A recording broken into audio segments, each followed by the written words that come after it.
Y ya estamos, es lunes y nosotros ya estábamos lanzados aquí con la Antonia buscando definiciones de cosas que no necesitan ser definidas de todas maneras. Antonia, ¿cómo estás? Bienvenida. Muy bien, ¿y tú, Anto? Oye, está más abajo el micrófono. Como que sí, pues cambiamos. No, y mira, estamos más iluminadas, tenemos cámaras nuevas. Ay, ¿verdad? No había visto las cámaras. Oye, no, estamos modernos. Sí, no, aquí y tenemos unos acondicionados. Y aquí se está poniéndole toda la onda uniaca que la radio esté súper bonita para que ustedes... Lo que merece este equipo. Lo que merece este equipo y nuestros fabulosos panelistas que vienen todas las semanas generosamente a hablarnos de, en este caso, libros. Y vamos a hablar, estamos en octubre, la Spooky Season. La Spooky Season, el viernes Halloween, this is Halloween. Y escogimos algunos libros de horror, terror, ciencia ficción, y ahí se viene la conversación necesaria con la Estaba Antonia. hablando de qué cosas nos dan miedo, en verdad, porque a mí la ciencia ficción sí me parece muy terrorífica, porque tiene mucho de lo posible, como que puede ser terrorífico en lo cotidiano, o lo que puede eventualmente suceder. Entonces, igual a mí me parece que es una categoría interesante de analizar. Bueno, de hecho, eso partió a propósito de que uno de los libros que trajo la Antonia es El cuento de la criada, de Margaret Atwood, un libro de 1984 que tuvo como un nuevo vuelo a propósito de la serie. Claro. Y no sé si tú leíste Los Testamentos, ¿no? No, Los Testamentos que salió ahora, claro, también. La segunda parte. La segunda parte, que es como, porque es el mismo mundo, las cosas no avanzan mucho, pero son puntos de vista distintos que el que tenemos en El cuento de la criada. No, pero estaba pensando que Nueva Vida tuvo que ver con la serie. Sí. En donde el mundo siempre es el mismo, pero solo la primera temporada es este libro. Claro. Pero Margaret Atwood fue productora de la serie, entonces había mucho involucramiento. Y claro, y con la época Trump, ¿no? Que nos tiene muy cerca del cuento de la criada. Entonces, ahí, ¿qué es lo que te da miedo?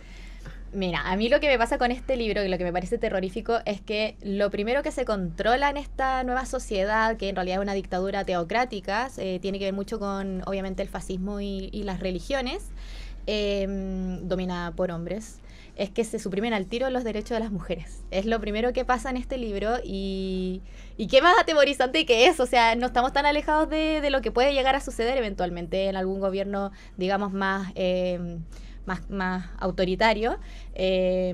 Sabemos que Trump obviamente ahí tiene igual sus trabas con el resto de legisladores todavía, no sabemos qué va a pasar, pero claro, esto se trata de que Estados Unidos se convierte como en esta dictadura teocrática y bueno, Margaret Atwood es canadiense, entonces Canadá es como esta islita así como donde la gente va escapando cuando logran salir de este lugar, y bueno, obviamente uno de los primeros derechos que se le suprimen a las mujeres, además de la opinión, es que se les dividen como en distintas sectas. Las mujeres, bueno, como a lo largo de toda la historia y también como es muy evidente en la literatura, que ya lo hemos hablado acá, que se nos divide en las vírgenes o en las putas, que acá suele pasar mucho eso. Entonces las mujeres, las esposas, son una categoría que son las señoras de, digamos, los jerarcas, los militares que sirven al gobierno. Ellas solo se encargan de ser dueñas de casa y criar a los hijos. Pero ¿qué está pasando acá? Que hay una crisis medioambiental nuevamente. Estaba hablando de cosas muy normales y cotidianas que tiene al mundo destruido, entonces las mujeres están teniendo problemas de fertilidad, bueno, eso además con todas estas decisiones también muy nuevamente de la modernidad, de que las mujeres no quieren ser madres, entonces los niveles de natalidad están muy bajos desde hace muchos años, según se cuenta en el libro. Entonces lo que hacen este gobierno es también escoger a las mujeres que ya fueron madres eventualmente, o estas mujeres que son jóvenes y tienen como potencial de ser madres, las convierten en criadas, que es nuestra protagonista, que es Defred, que de hecho es Defred porque ella es propiedad de Fred, que es su patrón, y su nombre real es June en el libro, y les borran de toda identidad, ¿no? Ellas no tienen voz, no tienen identidad, no tienen personalidad propia, ellas solo se dedican a intentar embarazarse para complacer a estas familias como importantes. Intentar embarazarse con el patrón. Con el patrón, claro, y de hecho es como ritualmente. Claro. No son amantes del patrón. Claro. De hecho es bueno, la serie es mucho más evidente la forma de hacerlo, pero en el libro también lo dejan muy claro, que es como un acto muy performático también como lo hacen, ¿no? Porque está el patrón teniendo relaciones con la criada, pero a la vez está la esposa ahí presenciándolo. Sí. Ella, de hecho, la esposa está ahí de piernas abiertas, la criada en el medio. Es como un ritual muy asqueroso, sádico, pero como muy normalizado obviamente en esta sociedad. Porque Entonces, además está basado en un relato bíblico. claro. Entonces, eso me pasa mucho, que también los otros libros que voy a hablar también se relacionan mucho con el tema de la religión, obviamente la política, porque yo lo he dicho, de hecho ayer hice un video de esto hablando de que es más atemorizante que la propia cotidianidad, como las cosas diarias sí dan mucho miedo, la realidad puede cambiar de un día a otro y pueden pasar cosas horribles y nosotras como mujeres principalmente nos vemos muy amenazadas. Entonces a mí me pasa eso con la ciencia ficción, que siento que son cosas que potencialmente podrían suceder y somos las primeras afectadas. O sea, además que Margaret Atwood dice en la introducción de ese libro que ella no inventó nada. Claro. Que todos los límites que están puestos en esa sociedad tienen que ver con cosas que han pasado alguna vez en la historia, como la historia de Abraham, Sara y no me olvidé el nombre de la criada ahora, que fue entregada al patrón para que a través de ella Sara tuviera hijos, eso es lo que decía Sara. Entonces, claro, es un libro, yo creo que a mí lo que me pasa es que es más inquietante, y ahora es especialmente inquietante. No sé si has visto estas noticias de las iglesias cristianas ultraconservadoras en Estados Unidos que están diciendo que las mujeres no deberían votar, que ahí el que debería votar es el cabeza de familia, y ese tipo de cosas. Lo que pasa con cierto candidato también. También, sí, de veras, que no está tan lejos. Entonces, claro, yo creo que lo que nos pone nerviosos es lo cerca que está esto, que es una distopía que se veía imposible de que pasara, y aquí estamos.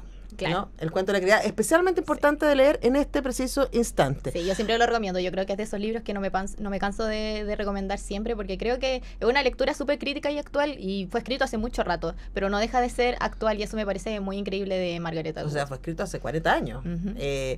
Ahora, yo le decía a la Antonia que yo, por ejemplo, no pondría el cuento de la criada en horror, porque, claro, es fantástico al estar al interior del el mundo de la ciencia ficción, pero en el cuento de la criada no hay fantasmas, no hay vampiros, no hay espectros, no hay nada sobrenatural. O sea, la maldad que aparece ahí es una maldad absolutamente humana, y como no es una maldad sanguinaria tipo It, ¿cachai? No parece ser como de algo que te horrorice, pero da mucho miedo. Así que entiendo perfecto por qué lo elegiste. Si son lecturas de Halloween, esta es una lectura muy Hollywood. Es peor de Halloween, porque es como, esto podría pasar, que te aparezca un fantasma, no sé si es tan posible, quizás sí, no sé. A esta altura no sé nada. Bueno, hablando de fantasmas, de hecho, traje acá a la reina de los fantasmagóricos, Mariana Enríquez, también, obviamente, una autora obligatoria para estos días de Halloween. Yo, de hecho, pasaría el 31 de octubre leyendo Mariana Enríquez y sus cuentos, porque me parecen increíbles. Yo ya hablé la otra vez de Lo que perdimos en el fuego, me parece, y ahora quise traer Un lugar soleado para gente sombría, que es su último libro de cuentos. No los he terminado todos, creo, no sé cuántos cuentos son. Yo los terminé todos. Ya, yo llevo 5, me parece. Lo voy leyendo de a poquito, así que... Es que es súper saludable, porque un cuento como este, y uno de los que yo te iba a recomendar también, son muy inquietantes. Claro. Porque Mariana Enrique se mueve al límite del fantástico. En sus cuentos sí hay fantasmas, pero también muy de lo cotidiano. Sí, pues de hecho, ella me contaba en una entrevista que... ella se basa en crónica, ella es periodista, ¿cachai? Entonces, las cosas más horrorosas, como figura que ella cuenta, están ahí, en la crónica. Lo que pasa es que ella les da un relato que lo hace más intenso. Claro, bueno, de hecho, ella en uno de los conversatorios que tuvo en Santiago en 100 Palabras contaba ahí cómo ella se inspiraba también ella leía prensa, y a partir de cosas cotidianas, ella hacía estos relatos, iba a los lugares. Entonces eso me gusta mucho de Mariana Enríquez, que ella es muy de encarnar las escenas. Ella también tiene este libro de crónicas de cementerios, que también es muy, muy buena, pero no la traje porque eso ya es no ficción. Pero acá hay varios cuentos que me parecen interesantes. Como siempre, Mariana Enríquez se basa mucho también en la violencia de género, por ejemplo. Habla mucho del tema de los femicidios, y lo que me gusta de la Mariana, que a partir de esto de los fantasmas, los espíritus y como la brujería que le gusta a ella encarnar en sus relatos, es que sus personajes siempre como que están en busca de venganza, o como reinventarse un poco desde estas voces místicas. Entonces eso me gusta mucho. Hay un relato acá también de unos niños que se ponen a jugar en unos refrigeradores, ¿no? Y también es muy, muy tétrico, porque describe de una forma muy potente algo que podría pasar, como que no estamos tampoco es tan loco pensarlo. Quizás sí es como un poco, uno diría como como uno llegaría a esas situaciones, pero no deja de ser como algo cotidiano que podría llegar a matarte. Entonces es muy entretenida la Mariana Enríquez, yo la recomiendo siempre. Obviamente Nuestra parte de noche, su libro más reconocido, premio Heralde, ¿no? Sí. Mal no recuerdo, sí. Entonces, a mí me gusta mucho, y este libro de cuentos también muy, muy entretenido. Ya. Y Samantha Schweblin. Y Samantha Schweblin, que la empecé a leer. Creo que la Muri lo recomendó también, ¿o no? No, a sí. la Muri le encanta. Y además para la Muri es peor que para ti y para mí, baby, porque la Muri es mami. Sí. Y Distancia de Rescate es un libro sobre el Los terror de la maternidad. Sí, de que a tu hija le pase algo. De eso se trata. Bueno, este Distancia de Rescate es eso precisamente. La distancia que existe entre esa posibilidad de poder salvar a tu hijo o hija de cualquier potencial amenaza que se vea enfrentado. Yo llevo muy poquito este libro, así que aunque sea muy cortito, el otro día me lo empecé en la playa y yo estaba así, porque es un libro difícil de digerir, pese a lo cortito que es. La Samantha empieza muy fuerte de una. Son dos mujeres que están conversando y te cuenta sobre este hijo, David, que tuvo como una transmutación de alma a otro cuerpo, entonces como otra persona. Yo todavía no llego a qué pasó realmente con él, pero yo quedé así como, no sé, a mí me sorprende mucho la capacidad que tienen estas mujeres de imaginar cosas como tan fantásticas, pero a la vez como que uno que igual es supersticiosa dice como, oye, quizás no está tan lejos de lo que podría pasar, como la brujería, esas cosas. Yo soy una persona que cree mucho en esas cosas igual. Entonces Samantha Schweblin nunca explica realmente en las entrevistas, digamos, como hablando del libro, si esto es como fantástico 100%, si se basa quizás como en rituales indígenas, ponte tú, como no queda 100% claro, pero no es lo primordial del libro, ¿no? Sino lo que pasa con este chico, bueno, y lo que pasa también con Amanda, que también es las personajes protagónicas, y de lo que yo llevo, la verdad es que siento que tiene harto como de body horror igual, como sentir... O sea, mi amor, no leyó nada, no claro. sabe lo que se viene. Entonces, se viene intenso, yo sé que se viene intenso, ya yo he leído reseñas de esto, así que obviamente lo quise traer igual porque es mi lectura actual, Halloween, dije, bueno, voy a llevarlo aunque no lo haya terminado, pero yo sé que Samantha Schweblin me va a sorprender porque ella es increíble, tiene una pluma muy similar a la Mariana Enrique, la Dolores Reyes, obviamente autoras argentinas. No sé si Samantha es periodista. No lo sé, estoy mirando acá. Veamos. No sé si saldrá acá. Pero te iba a comentar, no sé si lo comentamos acá, El Buen Mal, que es el libro de cuentos más reciente que salió este año. El que tiene el acá. conejito, ¿no? El que tiene el conejito con los tres ojos. Que también se parece, es bastante familiar, claro, como estas góticas latinoamericanas, que podríamos meter a la Agustina Basterrica también, porque eso sí que da miedo también. Hoy no la traje, de hecho, porque ya había hablado muchas veces de Agustina Basterrica, pero sí. Sí, o sea, si quieren, porque ahí hay ciencia ficción, para mí esa ciencia ficción de horror. Ah, ya, sí, es que también hay body horror, pues. Qué fuerte que es eso. Bueno, El Buen Mal es una colección de cuentos que también está ahí como al límite de lo cotidiano y de lo fantástico, cuentos súper, súper inquietantes. Sí, bueno, las argentinas son increíbles. No conozco autoras chilenas que sean así. Que escriban terror. De hecho, yo pensé en una chilena pero no tenía el libro acá en físico, entonces por eso no la traje, que es la Malú Fuch, que bueno, eso es ciencia ficción igual, el libro que Islas de Calor, que también es muy, muy como el cuento de la criada, muy de la realidad, y tiene que ver con este cambio climático y cómo eso nos afecta como sociedad en el día a día. Entonces para mí igual fue un libro que me angustió bastante de leer, entonces por eso igual lo dejé como en esa categoría de no saber si traerlo, porque Margaret Atwood sí siento que tiene como un poquito más de ser como directa a lo que da miedo, y la Malú Fuch era como más de explicar una realidad que puede pasar. Sí, como... no, yo creo que ahí está, yo la que siento que hace género, terror, y lo hace muy bien, y la amo porque siempre está moviéndose, es la Francisca Solar. Ah, sí. La Francisca Solar tiene 2 libros que son derechamente de terror, Los últimos días de Clayton and Co., que de hecho acaba de sacar reedición por Urano. Lo voy a leer. No lo he leído. Es súper bueno. Y La Vía Damna, que es mi favorito. Los últimos días de Clayton and Co. es un libro que está siglo XIX, cerca de Valparaíso. Es sobre una chica de 14 años que es casada con un señor mayor que tiene una empresa de fotografía mortuaria. Ya. Entonces, que era algo que se hacía, ¿no? Entonces, antes de enterrar a tu muerto, tú ibas y le sacabas una foto, y a veces te sacabas la foto con la familia. Yeah. Entonces, maquillaban al muerto o a la muerta y le sacaban la foto. El tema es que esta chica ve a los fantasmas de los muertos. Yeah. Cuando le están sacando la foto. El libro tiene un par de escenas gore al final, que yo después conversaba con la Francisca Solar. ¿Qué diablo? ¿Cómo escribiste? Es gore. Pero a mí me gusta todavía más La Vía Damna, y en esta trilogía, que es... No, son 4 libros. Ella habla así como de su victoriano chileno, Los últimos días de Clayton and Co., La Vía Damna, Bluebells y El buzón de las impuras, que es el más famoso, y que El buzón de las impuras y Bluebells se mueven más por el histórico. Claro. La Vía Damna también está a finales del siglo XIX y también es una historia de fantasmas, heavy historia de fantasmas, donde una chica, a partir de un hecho que se explica al principio del libro, conviven en sí mismos como 11 personajes, fantasmas todos. Ya. Y claro, y todo lo que pasa ahí están en Puerto Hambre, así como al final del territorio chileno, y claro, quieren ocupar ese espacio y ahí hay una especie de hospicio, esa es la palabra, de hospicio, a cargo de un par de curas que, entre otros, y que tienen ahí a gente que ya está, o sea, como, ¿cuál es la palabra? Que ya no tiene solución médica, ¿no? Yeah. Entonces, y entre ellos está esta chica. Y el libro es espectacular. O sea, si quieres leer terror chileno escrito por mujeres, Francisca Solar, La vida de Damna o Los últimos días de Clayton No and tenía Co. idea. Como Sí. siempre se habla de Bluebells y ahora el buzón de las impuras. No, antes de esos dos estuvieron estos dos, Ya. que yo los encuentro espectaculares. O sea, Genial. de verdad, y la Francisca Solar es una gran escritora, muy matea, muy bien escrito, así que ese dato. Pero también tenemos internacionales para recomendar. Sí. Atención, yo voy a sacar una foto después y lo voy a subir a mi Instagram y voy a poner ahí de collab a la Antonia con todos estos libros, excepto ese no lo tengo. Sí. Este es el último que traje. La Bona. La Bona, de Otessa Moshfegh. Yo leí otra cosa de ella. Sí, en mi año de descanso y relajación, ¿o no? Puede ser. Este es No el más sé. famoso que tiene. Voy a buscar, no creo que Que haya es sido muy eso. como de la crisis de los 30. Yo lo empecé a leer, pero claramente como que no me identificaba tanto con la Es que eres protagonista. tan joven.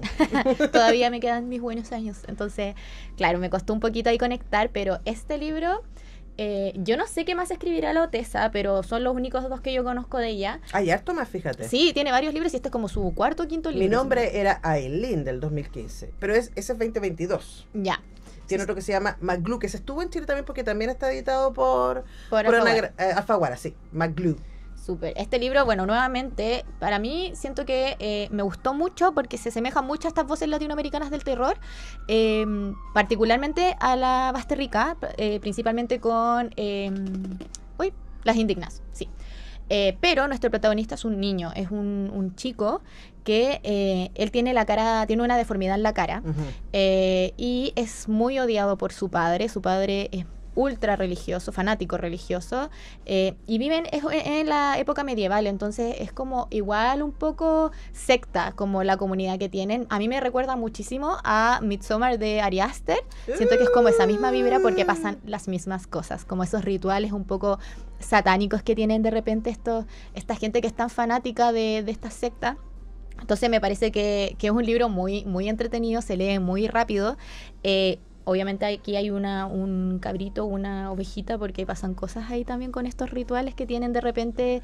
Hemos visto películas, obviamente, de sectas religiosas antiguas que Sí. matan cabritos, No, etcétera. harto folk horror se llama. Claro, eso. ya, sí. Esto es folk horror, sí. Me gusta mucho, y es muy entretenido. Así que también muy, muy recomendado si le gusta también el terror latinoamericano. Ella es gringa, pero igual tiene mucho de eso. A mí me gustó mucho eso. No esperaba encontrar esa voz en una autora estadounidense. Sí. ¿Sabes qué es lo único que tienes ahí que no he leído y me llamó mucho la atención? Pero también yo no traje los libros porque traía muchos libros hoy día en mi mochila. Pero voy a subir una foto a Instagram y voy a poner ahí de collab a la Antonia para que los vean. Voy a partir, además porque son de editoriales que queremos mucho, que son colaboradoras de este programa, pero además son muy buenos libros. El último que leí, a propósito de nuestra amiga Mariana Enríquez, se llama Bestiario del Miedo, ¿Ya? que es una colección de cuentos que tiene un prólogo de la Mariana Enríquez y están traducidos por Lala Teutonian, que esperamos tener en el programa. Ya me contó que venía ahora en noviembre a Chile, así que la vamos a ¿Y traer. ella de dónde es? Ella es argentina también. Ah, ya. Es una antología sobre animales y el miedo que tiene algunos cuentos súper clásicos como El Cuervo de Edgar Allan Poe. Hay un cuento de Bram Stoker, de Ambrose Bierce, de William Waymark, de Edward Frederick Benson, de Rosa Campbell Pratt, de William Hope Hudson. Y de verdad es muy interesante porque ella te cuenta en el libro te cuenta en el libro que el trabajo que ella hizo para la traducción, porque ella fue a los originales. Claro. Y cómo trató de al mismo tiempo mantener en el lenguaje parte de la cultura de época, pero también hacerla contemporáneo. De verdad, el libro es muy inquietante, porque, claro, los detonantes son animales, pero los monstruos son los humanos. Claro. Y es de verdad muy bueno. Salió hace poquito, es Novedad Planeta hace un par de meses. No lo Bestiario conozco. del Miedo, que, bueno, van a ver la foto, pero es un libro que tiene un par de animalitos en la portada y letras verdes, fosforescentes. Bestiario del Miedo se llama sobre seres de este mundo y de otros. Yo se los súper recomiendo. Además que a mí traje puros cuentos para recomendar. Ya. Me parece que vale mucho la pena porque es como lo que tú estás haciendo ahí con... Uno puede ir leyendo de a poquito. De a poquito, sí, a veces es mucho. Ahora, igual no es tan terrible, Bestiario del Miedo. Un poquito más terrible te diré que es Dantescas, ¿Ya? que además es de una editorial que a mí me gusta muchísimo, que se llama Fera, Ya no las conozco. que los distribuye Fondo de Cultura Económica, y es un libro precioso, además porque está ilustrado, y son solo cuentos de mujeres, y se llama Dantescas, cuentos de mujeres que descendieron a los infiernos. Y son 12 mujeres de distintos lugares del mundo y de época. Tiene cuentos de Emilia Pardo Bazán, de Amparo Dávila, de Charlotte Perkins Gilman, la amamos, de Juana Manuela Gorriti, de Elaine Vilar Madruga, gran escritora cubana, de Mónica Ojeda, de Laila Martínez, de Silvina Ocampo, de Clarice Lispector, de Liliana Colanzi, Mariana Enríquez y Verena Cavalcante. De verdad, ese libro es espectacular. Nosotros lo leímos en el club de lectura que yo dirijo, y que el año pasado leímos solo terror, ahora estamos leyendo policial. El año pasado, y leímos este libro, que es buenísimo, además porque es un lindo ejercicio de ver lo que han escrito mujeres sobre el terror en distintos momentos de la historia. Y aquí hay un cuento que yo amo porque es terrible y es un cuento muy canónico, que es el de Charlotte Perkins Gilman, que se llama El empapelado amarillo. No sé si has escuchado hablar de ese cuento. No. Y es muy sobre cómo se trataba a las mujeres en la época victoriana. En este caso es una mujer que su marido, que es doctor, se la lleva a vivir, a descansar a una casa de campo, y que ella no puede hacer mucho más que estar ahí, y el marido como que todos los hombres a su alrededor, su hermano, otro médico, el marido, como le empiezan a decir que ella está un poquito loca. Ya. Y ella empieza efectivamente a enloquecer y empieza a ver imágenes en el empapelado amarillo. Estas imágenes salen del empapelado en algún momento. El cuento es una cosa. Búscalo, además un clásico del terror escrito por mujeres. Me gusta. Sí, léelo. Dantescas, cuentos de mujeres que descendieron a los infiernos, de varias autoras, con además la editora es María Fernanda Ampuero, que ella en sí misma es una gran escritora de horror. Fera, y lo pueden encontrar Fondo Cultura Económica porque ellos lo traen. Otra gente que también son amigos acá de la casa es la gente de Prosipolítica, y ellos traen Impedimenta.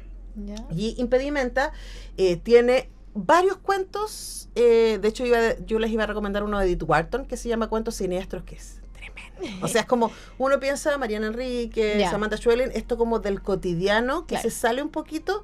Pero claro, el tema con Edith Wharton y con, no sé si hablamos la otra vez de Daphne du Maurier. Me parece que no. Ya, que son escritoras que hablan de la vida de las mujeres en la primera parte del siglo XX o a mediados del siglo XX, y de esta opresión. Entonces, en muchos casos, los cuentos son más inquietantes que siniestros, porque no hay sobrenatural. A ti me encantarían. Ahí, ojo con esa. Daphne du Maurier, que lo comentamos acá cuando vinieron la última vez nuestros amigos de Libros del Revés, porque ellos traen la biblioteca de Carfax, que edita se llama No mires ahora, se llama esa colección de cuentos. Bueno, pero te quiero hablar de Solsticios Siniestros, cuentos para las noches más largas, que claro, está pensado en el invierno profundo, y casi todos los cuentos involucran Navidad, algunos, porque como son cuentos del norte, invierno, nieve, ventiscas, fantasmas que andan ahí entre las ventiscas, casas embrujadas y todo ese tipo de cosas. El libro es bueno, y además es hermoso, es tapa dura, tiene en la portada unos animalitos como entre medio del bosque. De verdad es un gran libro. Está esperando tu fotito para ver. Sí, y ahí también hay cuentos de Daphne du Maurier y Muriel Spark, para que lo busquen. De verdad, una maravilla. Y por último, me queda uno. Otros amigos acá de la casa, que yo siempre, no sé si tú sabes, pero yo soy muy fan del horror y de los cuentos de horror, especialmente escritos por mujeres o sobre mujeres. Y Valdemar, que es una de las editoriales en español, digamos, una editorial española, también distribuidos por nuestros amigos de Libros del Revés, tiene unas colecciones de antologías de terror espectaculares. Nosotros regalamos que quiero recomendar, que se llama Vampiras, antologías de relatos sobre mujeres vampiros. Y ellos tienen esta y tienen otra que se llama Carmila, que es uno más grande, que es ilustrado, es súper bonito. Y claro, es muy interesante porque las primeras figuras vampíricas escritas son mujeres. Carmila es el antecedente de Drácula. Y es cuando uno lee cuentos sobre vampiras, realmente ahí aparece de nuevo el tema, y es que están escritos por hombres o por mujeres, ¿no? Ya. Aparece el tema del poder, aparece el tema de la sensualidad, aparece el tema de la manipulación, de la seducción, de el vivir eternamente. Entonces, estos cuentos son súper interesantes porque además esta colección, Vampiras, antologías de relatos sobre mujeres vampiros, va desde Carmila de Sheridan Le Fanu hasta Roja como la sangre de Tanis Lee, va pasando por Stephen King, Francis Marion Crawford. Tiene muchos cuentos que vienen de unas revistas que se llaman Weird Tales, ¿Ya? que son de mediados del 20, si no me equivoco, de principios del 20, y donde venían cuentos de gente que escribía, que algunos de ellos se transformaron en escritores muy famosos. Entonces es una súper buena selección de cómo en distintos momentos de la historia se han representado a las mujeres vampiras. Gran libro de nuestros amigos de Valdemar, distribuidos en Chile por Libros del Revés. Súper. Así que ahí les dejo. Vampiras, antología de relatos sobre mujeres vampiros de la gente de Valdemar. Bestiario del miedo, traducido por Lala Teutonian, con prólogo de Mariana Enríquez. Dantescas, cuentos de mujeres que descendieron a los infiernos, con edición de María Fernanda Ampuero. Y Solsticio Siniestro, cuento para las noches más largas. Me encanta. ¿Y resumen tuyo? La Bona de Otessa Montfort, Distancia de rescate de Samantha Schweblin, Un lugar soleado para gente sombría de Mariana Enríquez y El cuento de la criada de Margaret Atwood. Perfecto. Todos esos libros, vamos a subir una publicación en colaboración con la Antonia para que queden ahí, y el link para que escuchen. Para que tengan para leer este Halloween. Sí, a leer además cosas escritas por mujeres. Claro, de hecho, bueno, hablando del terror de mujeres, Frankenstein ahora va a sacar la adaptación de Guillermo del Toro en Netflix. Salieron como 4 Frankenstein este año. Sí, pero el 7 de noviembre se estrena. Deberíamos dedicarle un programa solo a hablar de la Mary Wollstonecraft Shelley. Sí. Ya, lo dejamos ahí. Antonia, muchas gracias por venir. Gracias a ti, y a la radio, por supuesto. Oye, nosotros empezamos a despedir el programa de hoy día. Muchas gracias por escuchar. Recuerden que este y todos los programas de nuestra Radio Unidad quedan en YouTube y también en nuestro canal radio.unidad.cl. No se vayan porque a las 12 comienza Tantas Canciones Buenas con Muriel Riveros, que hoy día tiene a Tronic, que es esta banda nacional que está presentando su 9º álbum. De hecho, yo vi esto y dije, ¿estos Tronic todavía están? Sí, Ahí están. Traspaso Generacional se llama este álbum, que van a estar comentando con la Muri Riveros en unos minutos. Muchísimas gracias, Renato, por sacarnos al aire, la Muri por la producción, y yo vuelvo mañana a las 10. ¡Chau!